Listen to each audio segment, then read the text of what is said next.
배움 합격의 공식 약속의 이름 최승건입니다. 자, 오늘 전두환 정부부터 노무현 정부까지 우리가 또 공부를 좀 해봐야 되겠죠. 그래서 교재 82쪽 그다음에 83쪽에 나와 있는 내용들 한번 짚어보도록 하겠습니다. 준비되셨나요? 네, 렛츠고. 자, 그러면 전두환의 신군부 권력장악. 왜 나만 갖고 그래? 아주 유명한 그런 사람이죠. 예, 전두환과 신군부의 권력장악. 예, 전두환이 원래 이제 그 보안사 사령관이었잖아요. 그래서 그 가장 그 군대 내에서 오늘날로 따지면 이제 기무사령부 정보를 다루는 그런 곳이었습니다. 16 사태에서 이제 김재규 중앙정보부장이었던 김재규가 박정희를 이제 사살을 했었죠. 그리고 나서 이제 이거를 수습하는 과정에서 이제 전두환과 신군부 세력들이 12월 12일 날 이른바 12.12 사태라고 합니다. 그러면서 권력을 장악을 했다라는 거죠. 자, 권력을 장악을 했어요. 근데 이제 여기에 나오는 것이 이제 바로 이제 서울의 봄이다라는 거죠. 이 서울의 봄이라는 것의 의미가 과연 무엇이냐? 이 서울의 봄이 봄이라는 거는 이제 그 민주주의를 얘기하죠. 자유를 얘기하죠. 우리가 그 유신 체제에서 1970년대 계속 뭐 유신 반대 운동, 뭐 지난 시간에도 제가 설명드렸던 뭐 3.1 구국선언 이런 것들이 있었잖아요. 계속 그랬는데 이제 서울에 봄이 오나 보다라고 생각을 했는데 봄은 안 오고 누가 왔어요? 본인이 왔어. 이렇게 해서 전두환이 왔단 말이죠. 그래서 서울의 봄을 쟁취하기 위해서 많은 시위가 또다시 일어난다는 얘기입니다. 그 대표적인 것이 이제 5.18에서 있었던 광주 민주화 운동이었다라는 거죠. 여러분들 너무나 잘 아시는 거죠. 그래서 뭐 구구절절히 설명은 안 해도 되겠습니다만 이것을 이제 공수부대 또 우리나라 군대를 파견해서 우리나라 국민의 재산과 생명을 보호하는 그런 국군이 우리나라 국민을, 광주에 있는 시민들을 학살했던 그런 사건이 벌어집니다. 자, 그러면서 헌법을 개정을 하고 그 다음에 이제 당시 이제 여당의 이름이 이제 민주정의당으로 바꾸는 거죠. 이제 공화당에서 민정당 이렇게 했던 것이죠. 그래서 이제 전두환이 대통령에 이제 제가 됩니다. 이때 이제 대통령이 됐던 것이 이제 통일주체민 그 박정희가 만들었던 통일주체회의 있잖아요. 그 똑같은 거예요. 거기에서 이제 간접 선거로 하게 되는 거죠. 그러니까 다 전두환 찍죠. 거의 압도적인 표차로 전두환이 당선되죠. 이거를 갖다가 이제 우리가 뭐라고 부르냐면 이제 체육관에서 선거를 했다 해가지고 체육관 선거라고 불러요. 체육관 선거. 사실은 이제 정통성이 떨어지는 거죠. 이거 정통성이 떨어지는 거예요. 국민들이 찍어준 것이 아니다라는 거. 간접 선거. 자, 여기에서 이제 헌법 개정했는데 이제 자기는 마치 권력에 이제 그 욕심이 없는 양 뭐라고 합니까? 딱 한 번만 할 것이다 해서 당시 대통령 임기가 7년이었어요. 7년 단임으로 할 것이다. 7년이 지나면 평화적으로 정권을 교체해 줄 것이다. 약속을 합니다. 국민에게 약속을 해요. 자, 그러면 이제 거기 요 밑에 나와 있는 5.18 광주 민주화운동 보겠습니다. 뭐 여러 가지가 있죠. 이제 뭐 정치 활동 못하게 하고 또 국회 그 다음에 대학 같은 거 못 가게 하고 폐쇄하고 이런 일들 자행하더라라는 거죠. 자, 이제 전개 과정을 보게 되면 이제 광주에서 대규모 학생 시위가 발생을 했다. 신군부의 유혈 진압 뭐 다 아시는 겁니다. 자, 의의는 80년대 민주화 운동의 기틀을 마련했다라는 거죠. 네, 이것이 이제 나중에 필리핀 등 아시아 여러 국가의 민주화 운동에 영향을 주었습니다. 그래서 필리핀의 독재자 대통령도 이제 80년대 후반에 이제 물러나게 되는 그런 영향을 주었다라고 이제 우리는 생각을 하고 있어요. 자, 전두환 정부 보겠습니다. 이제 중요한 거는 이제 전두환 정부가 무엇을 했는가가 중요한 거죠. 일단은 민주주의 못하게 합니다. 요거 탄압해요. 그래서 언론 억압. 그래서 이른바 이제 언론인들 그 해직을 시켜버리죠. 해직을 시켜버려요. 그 다음에 여러분들 너무나 잘 아시는 삼천교육대. 원래는 이제 그 좀 불량스러운 사람들을 잡아다가 이제 교육시키는 곳이었는데 뭐 불량스럽지 않고 뭐 자기 마음에 안 들면 다 여기 이제 보내는 거죠. 그 다음에 이제 환심을 사는 겁니다. 뭐 이런 거라든가 이 세 가지 같은 경우에는 이제 자기의 독재 정권을 강화하기 위해서 했던 것이고 환심을 사요. 국민들에게 환심을 사기 위해서 교복 자유화. 네, 교복 자유화. 83년부터 교복을 자유화시켜 버렸죠. 그 다음에 해외여행 자유. 그 다음에 야간 통행 금지가 있었는데 이것을 해제시켰다라는 거죠. 해제시켰다. 자, 그 다음에 이제 프로스포츠를 출범을 하는데 이 당시에 나왔던 대표적인 프로스포츠가 바로 야구였어요. 야구. 예, 프로야구였어요. 프로야구가 출범을 합니다. 이 야구였는데 이 야구의 지역을 연고로 해주었어요.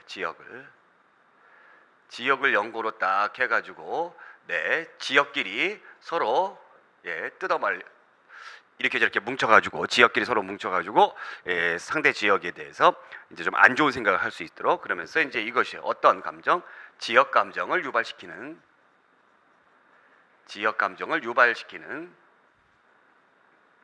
그런 도구로 발전을 했으며, 자, 또 한 가지가 이제 이 프로야구를 하면서 이 프로스포츠를 하게 되면서 국민들의 관심을 여기에다가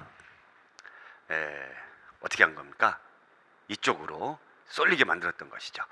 자, 계속 그래서 전두환 정부 시절에는 계속 어떻게 했습니까? 민주주의를 위해서 많은 학생들이 시위를 벌였고 구국선언, 시국선언 뭐 이런 것들을 했는데 87년 됐어요. 이제 87년 되니까 이제 전두환이 이제 물러나야 될 시기죠. 7년 지났으니까 물러나야 될 시기인데 87년 되면서 서울대학교 박종철 군의 고문치사 사건이 있습니다. 이거 영화로도 나왔었죠.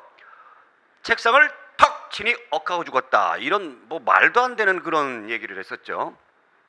자, 그러면서 이제 본인이 이제 그 헌법 바꾸겠다 얘기를 했었고, 그래서 국민들이 이제 대통령을 직선제로 뽑자.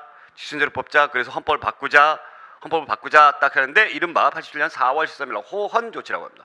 호헌, 헌법을 수호하겠다라는 거죠. 헌법 바꾸지 않는다. 본인은 헌법을 바꾸지 않아. 딱 이렇게 해버린 거죠. 바꾸지 않아. 직선제 개헌 논의 금지죠. 자, 그러다 보니까 직선제 개헌을 하게 해달라. 정권 퇴진 요구. 예? 너 지금 뭐 독재하려고 그러는 거 아니냐. 이 정부가 가만히 있었겠어요? 진압하죠. 자, 이런 진압하는 과정에서 6월 9일 날 이한열, 연세대학교 이한열 군이 치료탄에 맞아서 사망을 합니다. 이것도 지금 영화로도 나왔기 때문에 여러분 잘 아실 거예요. 그래서 6월 10일 날 국민대회가 개출하게 되면서 이른바 전국적인 시위 확대, 이것이 바로 이제 6월에 있었던 6월 민주항쟁이었다라는 겁니다. 민주항쟁이었다. 시민들이 어마어마하게 참석을 하죠. 결국에 당시 집권 여당인 민정당이 항복선언을 합니다. 이 항복선언이 6.29 민주화 선언이에요. 당시에 이게 민정당의 대표였던 노태우가 국민의 여망에 따라 개헌을 하겠습니다. 5년 단임의 대통령 직선제로 개헌하겠다. 이것이 9차 개헌이다. 우리가 이제 9차 개헌을 끝으로 해서 지금까지 헌법 개헌을 한 적이 없죠? 네, 없습니다. 9차 개헌을. 그래서 국민투표로 확정을 했다라는 거, 현행 헌법이 됐다. 자, 그런데 애석하게도 이제 대통령을 직접 뽑아야 되는데 전두환의 친구였던 12.12 사태의 주역, 신군부의 핵심 노태우가 대통령에 당선이 되죠. 노태우가 당시 뭐 물태우라고도 얘기를 했는데 이 사람이 대통령에 당선이 됐던 것은 이제 바로 뭐냐면 표가 엇갈려서 그래. 표가 엇갈려서 당시에 이제 그 정치인들 가운데서 굉장히 국민들이 좋아했던 뭐 정치인들, 여러분들 너무나 잘 아는 김대중, 둘 다 이제 대통령이었죠. 김영삼 이런 사람이었죠. 자, 이 사람이 나와서 서로 손을 잡고 단일화를 했으면 후보 단일화를 했으면 좋은데 후보 단일화를 하지 못해요. 후보 단일화를 하지 못해서 각자 대통령 후보에 나갑니다. 그래서 비슷하게 표를 얻어요. 비슷하게. 조금 앞서는 거죠. 그래서 노태우 정부가 탄생을 한다라는 겁니다. 그러면 노태우 정부는 어떤 일을 했겠어요? 이 국민들의 6월 민주항쟁으로 인해서 헌법이 바뀌었잖아요. 그러니까 어떻게 했겠어요? 뭐 언론 탄압 이런 거 폐지하겠죠? 그 다음에 88년도에 서울올림픽이 일어납니다. 서울올림픽 88년도에. 자, 이 서울올림픽이 어떤 의미를 갖느냐?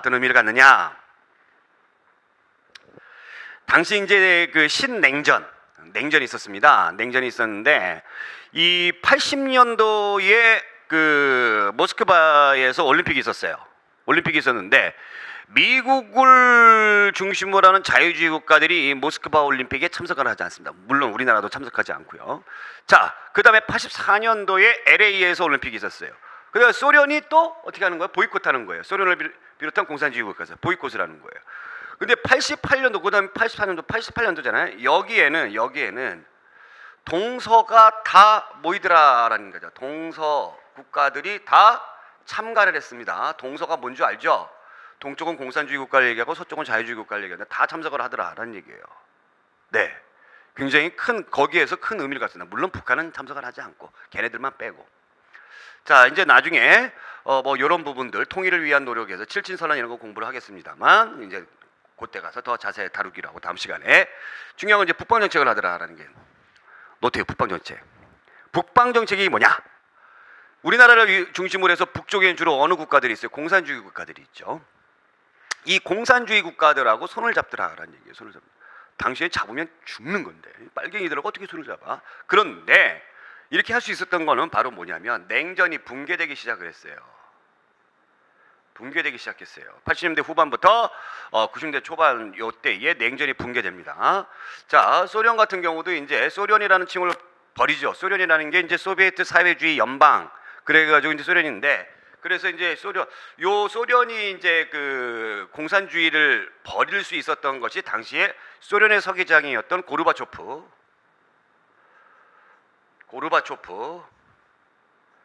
이 대머리인데 여기 대머리에 이렇게 지도 비슷한 게 그려져 있는 그런 사람이에요. 고르바초프의 개혁 개방 정책이었습니다.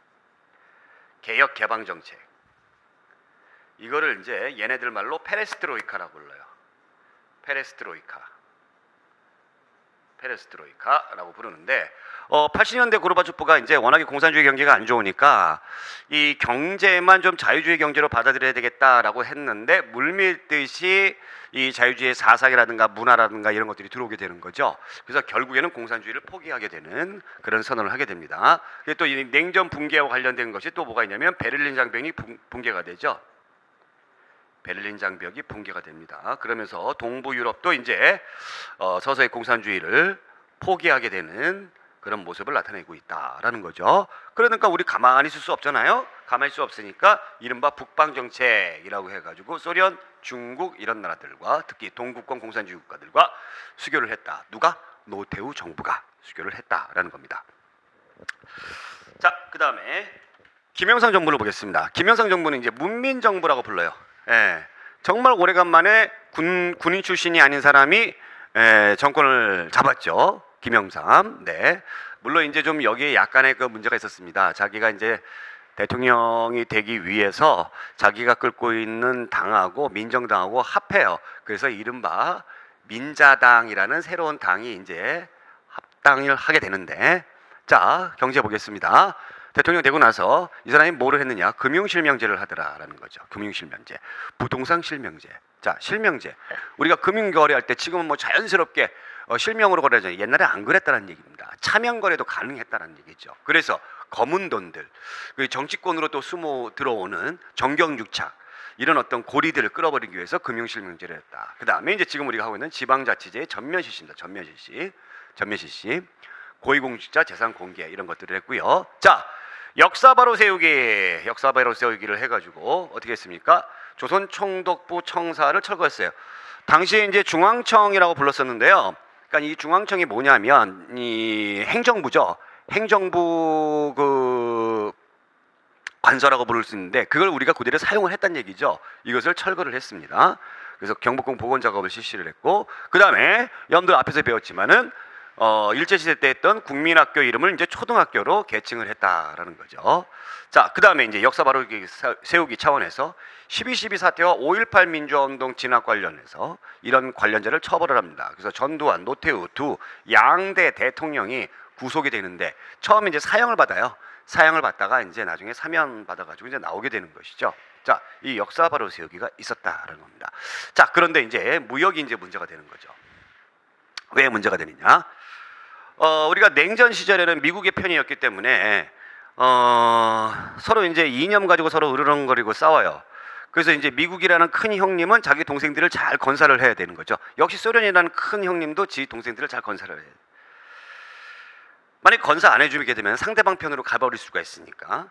그렇기 때문에 좀 미국 그런 냉전 체제에서 우리나라 같은 경우가 사실 미국에게 원조라든가 이런 혜택을 좀 많이 받았습니다. 네. 근데 이제 냉전이 붕괴가 되어 버리죠.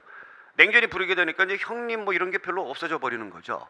세계는 이제 무한 경쟁 시대로 돌아가더라라는 겁니다. 그죠? 자, 여기에서 그래서 우루과이 라운드가 이제 되는 우루과이 라운드. 라운드라는 게 이게 동그란 거잖아요. 여기에 이제 앉아가지고 회의를 한 겁니다. 어떻게 할 것이냐. 그래서 이제 우루과이인들 협정을 차기를 했는데 여기에서 결정이 된 것이 이제 세계무역기구 이른바 WTO를 해야 되겠다라는 거였습니다. WTO. 그럼 이 WTO에서 뭐 하자는 얘기입니까? 자유무역하자라는 거였어요. 자유무역. 그럼 자유무역하기 위해서는 어떻게 해야 돼요? 관세를 없애야 돼요. 자, WTO 체제로 딱 가게 되면 이제 어떻게 되는 거냐면 선진국이라든가 이런 국가들은 살아남는데 어떤 기술이라든가 자본이 없는 후진국 같은 경우에는 살아남기가 힘들죠. 굉장히 힘듭니다. 네, WTO 이전에 있었던 체제는 우리가 뭐였어요? 이른바 관세 및 무역에 관한 일반 협정이라고 해가지고 가트 체제가 있었어요. 똑같은 체제인데 자유무역하자 이렇게 해놨는데 가트 체제에서는 자유무역을 안 해도 제재를 할 수가 없었습니다. 근데 WTO는 경제적 제재가 가능했다라는 거죠. 자, 우리나라가 1995년에 여기에 가입을 하더라라는 얘기입니다. 자, 그리고 나서 그 이듬해 경제개발협력기구 OECD에 가입이 돼요. OECD에 이듬해 96년도에. 그럼 경제개발협력기구 야 여기 가입하면서 야 우리가 드디어 선진국 된 거야? 야 신난다. 샴페인을 탁 터뜨리고 김은하 대통령 이대한 국민 여러분 막 이러면서 막 그냥 좋아했습니다. 그러나 그 이듬해 바로 외환위기가 나더라. 외환위기. 우리나라에 외화 달러가 없어져 버린 거죠. 그래서 이른바 IMF 체제, IMF가 바로 뭐예요? 국제통화금융이라는 은행이죠. 그래서 이제 이런 은행들이 굉장히 그 국가적으로 금융위기가 있는 그런 국가들에게 그걸 탈출하기 위해서 뭐를 줘요? 예, 구제 자금을 해주는 겁니다. 금융을 지원해 주는 거예요. 금융을 이 지원해 주는데 그냥 지원해 줘요? 안 갖고 그냥 먹튀 될 수 있잖아요. 그렇죠? 그래서 그냥 지원해 주는 것이 아니라 어떻게 해요? IMF에게 돈을 받았다 그러면 IMF의 직원들이 와서 요구하는 대로 국가의 체제를 어떻게 해야 되는 겁니까? 바꿔야 된다는 얘기입니다. 폭삭 망한 거죠. 네, 이것이 바로 IMF다라는 거죠. 끔찍하죠. 자, 이런 분위기 속에서 대통령이 된 사람이 이제 바로 김대중 대통령이죠. 김대중 대통령. 사랑하고 존경하는 국민 여러분, DJ예요. 다 이렇게 국민의 정부 98년도부터 이렇게 했습니다. IMF 체제 하에서 됐기 때문에 여기를 빨리 탈출하기는 게 급선무였죠. 김대중 대통령은 그것이 급선무다. 그래서 기업 구조 조정해야 되겠다. 금융개혁해야 되겠다. 그 다음에 뭐 자본시장 전면개발 이런 내용들은 사실 IMF에서 했던 거예요. IMF에서 이걸 해라라고 했던 거예요. 그 다음에 공적자금 이런 것들을 조성과 투입을 했죠. 국민들에게 고통분담을 요구하면서 그래서 국민들이 자발적으로 금모으기 운동을 실시했다라는 거죠. 이 금모으기 운동이 우리가 배웠던 국채보상운동하고 비교가 많이 되는 거죠. 자, 여기에서 이제 노사정위원회, 노사정협의회라고도 하는데 이것이 설립이 돼요. 그러면 노동자와 이거 잘 안 써져. 노동자와 그 다음에 사용자, 그 다음에 정부 이 세 파트가 모여가지고 서로 슬기롭게 어떤 경제 문제를 해결하기 위해서 만들어진 조직이다라는 거죠. 그래서 결국에는 2000년도에 IMF 구제금을 조기에 완납을 해버립니다. 이거는 정말 우리가 높이 평가를 해줘야 돼요. 예, 세계에서 가장 빨리 3년 만에 IMF 직원들을 탁 쫓아버린 거죠. 대단한 거죠. 자, 그런 분위기 속에서 우리가 뭐를 했느냐? 햇볕 정책을 했다. 따뜻하게 햇볕을 쬐어줬습니다. 우리가 그 이솝 우화를 보게 되면은 바람하고 태양하고 내기를 하죠. 이렇게 길 가고 있는 나그네 제 옷을 누가 더 빨리 벗기는지 내기를 딱 합니다. 그래서 바람이 아주 거센 바람을 막 불어요. 옷이 날아가겠죠? 근데 바람이 불면 불수록 옷을 꼭꼭 여밉니다. 근데 햇빛이 쓱 웃으면서 은근히 햇볕을 이렇게 쫙 이렇게 하니까 어떻게 됩니까? 아유 더워 그러면서 옷을 벗더라. 그런 취지의 햇볕 정책이죠. 북한 애들을 강경 노선으로 가서는 안 되겠다. 햇볕 정책을 해줘야 되겠다. 그래서 대북 화해 협력 정책 강화 이런 것들을 하죠. 금강산 관광사업. 이 금강산 관광사업도 이제 뭐를 하냐면은 좀 있으면 이제 우리가 남북 대화 할 때 배우겠지만 맨 처음에는 해로로 갔어요. 배 타고 갔어요. 배 타고. 그 다음에 나중에 육로로 가게 됩니다. 육로로. 자, 이산가족 상봉 정례화하고요. 남북 정상회담 개최, 6.15 남북 공동선언 2000년도에. 이것이 우리나라 역사의 최초죠. 최초. 남한과 북한의 정상이 만난 게 최초죠. 자, 이런 거 분위기를 이어받아서 이제 노무현 정부, 이른바 참여정부라고 합니다. 참여정부 2003년도부터 공공기관의 지방 이전, 그 다음에 제2차 남북정상회담 2007년도에 이렇게 했었다라는 겁니다.